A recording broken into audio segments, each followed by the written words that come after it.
Capítulo 3 O Despertar. A primeira coisa que Marco notou foi o silêncio, não a mera ausência de som, mas um tipo diferente de silêncio, denso e absoluto, como se o mundo tivesse sido envolto em camadas de cera e algodão, abafando até o sussurro da própria respiração. Era o silêncio dos túmulos, de espaços onde a vida havia sido sistematicamente extraída e substituída por algo totalmente diferente. O zumbido de fundo familiar da existência, as sutis vibrações do ar-condicionado, o murmúrio distante do tráfego, o quase inaudível zumbido elétrico das luzes, tudo havia sido engolido por esse vazio opressor que parecia pressionar seus tímpanos como água profunda. Então a sensação voltou, peça por peça, cada estímulo chegando com uma clareza cristalina que doía processar. Primeiro veio o peso da cabeça contra a laje de aço, mas agora parecia errado, mais pesada e mais leve ao mesmo tempo, como se seu crânio tivesse sido preenchido com mercúrio líquido que se deslocava a cada movimento. O frio do metal abaixo dele penetrava pela pele de uma forma quase íntima, como se a fronteira entre sua carne e o mundo tivesse se tornado permeável, indefinida. Algo espesso e viscoso escorria por sua bochecha em um trilho lento e deliberado que parecia uma lesma feita de gelo. Ele tentou levantar a mão para limpar, mas seus dedos se moveram com uma estranha lentidão aquática, como se o ar tivesse se tornado espesso como mel. Quando seus dedos finalmente tocaram o rosto, voltaram pretos e brilhantes com uma substância que refletia a luz como óleo, mas tinha a consistência de xarope. Seus olhos se abriram, e imediatamente ele soube que algo fundamental havia mudado na arquitetura de sua percepção. O mundo estava mais nítido agora, cada borda e ângulo gravados com uma clareza antinatural que fazia suas retinas doerem. As cores pareciam mais vívidas e ao mesmo tempo mais alienígenas, como se estivesse vendo comprimentos de onda que olhos humanos nunca foram feitos para processar. Os azulejos do teto acima dele não apenas existiam, eles brilhavam levemente com uma luminescência própria, cada rachadura no gesso se tornando um mapa de veias fosforescentes que pulsavam em ritmo com algo que ele não conseguia identificar. As luzes fluorescentes acima haviam adquirido uma qualidade de fogo líquido, seu zumbido não mais audível, mas de alguma forma sentido como uma vibração em seus ossos. Partículas de poeira flutuavam no ar como galáxias microscópicas, cada uma refratando a luz e criando pequenas auréolas de arco-íris ao seu redor. As próprias moléculas da atmosfera pareciam visíveis, uma cortina dançante de movimento atômico que tornava o ar espesso e quase palpável, como se tivesse substância, peso, presença. Ele virou a cabeça com precisão mecânica, o movimento suave e deliberado de um jeito que parecia ensaiado, e viu Emily olhando para ele da laje ao lado. Seu rosto era uma máscara de perfeição de porcelana, pele pálida e impecável, mas de alguma forma errada, como se todas as pequenas imperfeições que a tornavam humana tivessem sido cuidadosamente removidas por um artista obsessivo. Suas pupilas eram círculos negros perfeitos que refletiam a imagem dele de volta como espelhos de obsidiana. Elas não piscavam, não tinham piscado nenhuma vez desde que ele estava olhando, percebeu com um crescente desconforto. Seu peito subia e descia com regularidade metronômica, mas não havia vida no movimento, apenas a operação mecânica de pulmões que continuavam funcionando porque tinham sido programados para isso. O tubo de respiração havia desaparecido, restando apenas um pequeno orifício perfeitamente redondo em sua garganta que selava e abria a cada respiração, como a guelra de uma criatura das profundezas. Ao redor da abertura, a pele dela emitia uma leve luminescência que combinava com o brilho estranho que emanava dos trilhos poliméricos visíveis sob seu couro cabeludo. O Dr. Kessler estava de pé ao pé das lajes, braços estendidos num gesto que era parte crucificação, parte ressurreição, parte simples megalomania. Suas luvas de látex eram novas e limpas, esticadas sobre mãos que tremiam de excitação contida. Mas o sangue em seu avental cirúrgico havia secado e escurecido até a cor de ferrugem antiga, criando padrões rígidos no tecido que pareciam menos respingos aleatórios de cirurgia e mais hieróglifos deliberados, histórias escritas na essência vital de suas vítimas, contando narrativas de transformação e transcendência que só ele podia ler. Seu rosto assumirá a expressão extasiada de um fanático religioso testemunhando uma revelação divina. Suor perlava sua testa apesar do ar frio da câmara, e seus olhos brilhavam com o fulgor da convicção absoluta. Esse era o seu momento de triunfo, a culminação de anos de pesquisa e incontáveis experimentos fracassados que haviam levado a essa síntese perfeita de ciência e loucura. Vocês não são mais humanos, proclamou, sua voz tremendo de êxtase contido, cada palavra proferida como um versículo de uma escritura distorcida. As criaturas que vocês eram, Marco, Emily, morreram nessas mesas. O que está diante de mim agora são os primeiros da nova carne, vasos de pura consciência libertados da tirania da mortalidade. Vocês não podem apodrecer. Vocês não podem decair.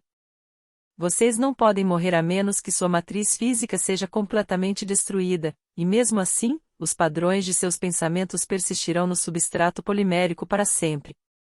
Ele se aproximou, seus movimentos assumindo a qualidade cerimonial de um sacerdote aproximando-se de um altar. Vocês entendem a magnitude do que realizei? Os mitos antigos falavam de deuses soprando vida no barro, de fagulhas divinas animando o pó. Mas eram metáforas primitivas, aproximações grosseiras da verdade científica. Eu peguei esse pó e o purifiquei com fogo e química, derramei-o em um novo molde que transcende as limitações da mera biologia. Suas mãos pressionaram o próprio peito com reverência teatral, dedos abertos como se tentassem conter as batidas de um coração transformado pela proximidade de sua própria criação. Eu sou seu Criador, seu arquiteto, seu Deus.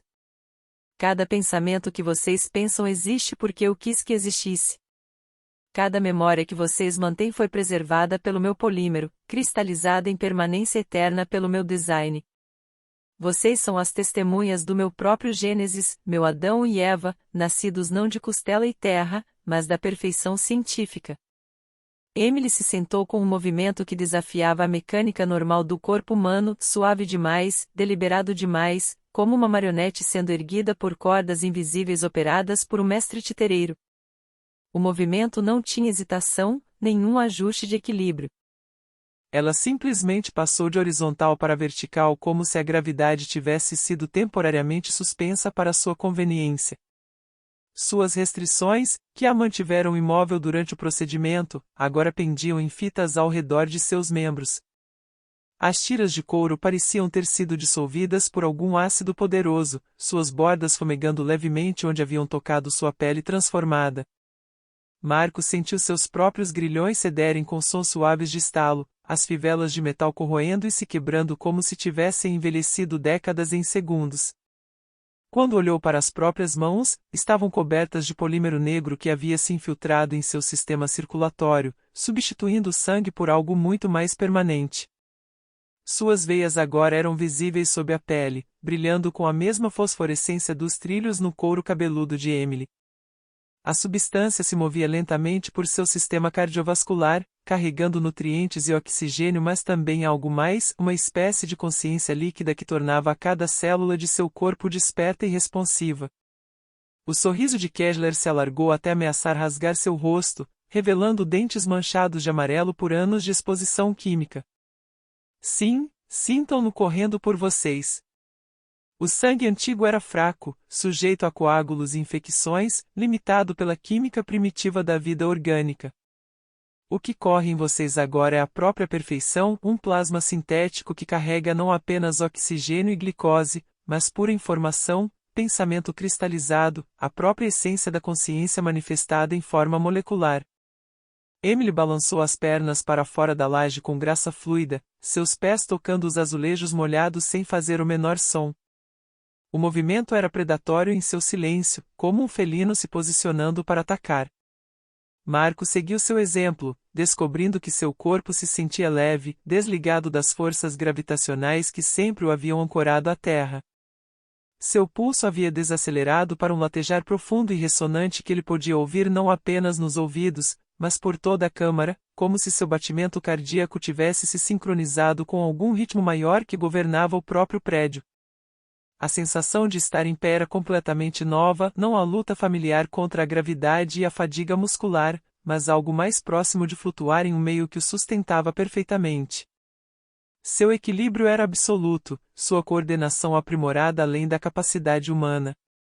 Cada músculo respondia instantaneamente aos comandos mentais, e ele podia sentir uma força percorrendo seus membros que nada tinha a ver com exercício ou condicionamento, mas sim com a reestruturação fundamental de sua própria arquitetura celular. O Dr. Kessler abriu os braços ainda mais, seu gesto abrangendo toda a câmara como se reclamasse domínio sobre um reino feito de aço estéril e equipamento cirúrgico. Esta sala é o meu Éden, e vocês são meus filhos, minha progenie perfeita nascida do casamento da ciência com a vontade divina. O velho mundo lá fora está corrompido, cheio de decadência e morte e do sofrimento interminável da mortalidade. Mas aqui, neste espaço santificado, eu criei a vida eterna. Sua voz assumiu a cadência de um sermão, cada palavra modulada para causar impacto emocional máximo. Vocês não estão mais presos às limitações que atormentavam sua existência anterior. Fome, sede, fadiga, doença, todas essas fraquezas foram purgadas de seus sistemas. Vocês são perfeitos agora, otimizados para a consciência e experiência sem as distrações da necessidade biológica. Adorem-me, seu Criador, seu Deus, aquele que os libertou da prisão da mera humanidade. Emily inclinou a cabeça com precisão mecânica, estudando Kessler com o mesmo interesse clínico que um biólogo poderia ter ao examinar um espécime sob um microscópio. Seus olhos, aqueles espelhos negros perfeitos, refletiam o rosto dele com clareza clínica, mas havia algo por trás do reflexo agora, uma inteligência maliciosa que nada tinha a ver com a mulher que ela havia sido. Quando se moveu, não foi com o medo desesperado de uma vítima, mas com a fome calculada de um predador de topo que acabou de reconhecer sua presa.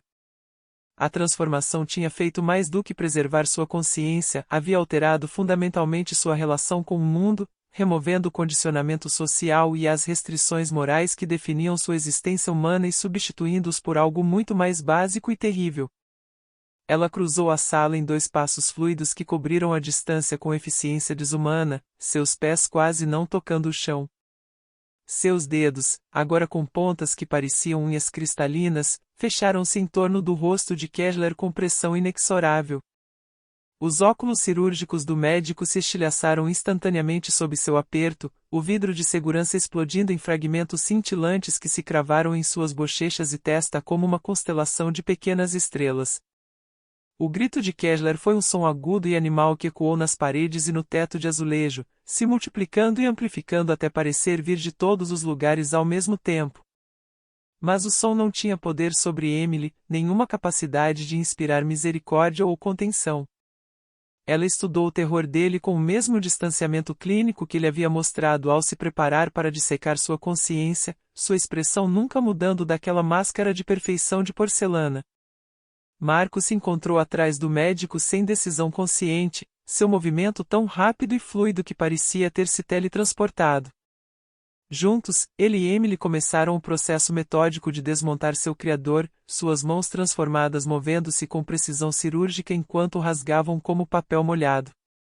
Os sons que preencheram a câmara eram íntimos e terríveis, o estalo úmido da cartilagem se separando do osso, o sussurro líquido de tendões se rompendo sob pressão, o estalo oco de juntas se deslocando de maneiras que a anatomia humana nunca havia pretendido.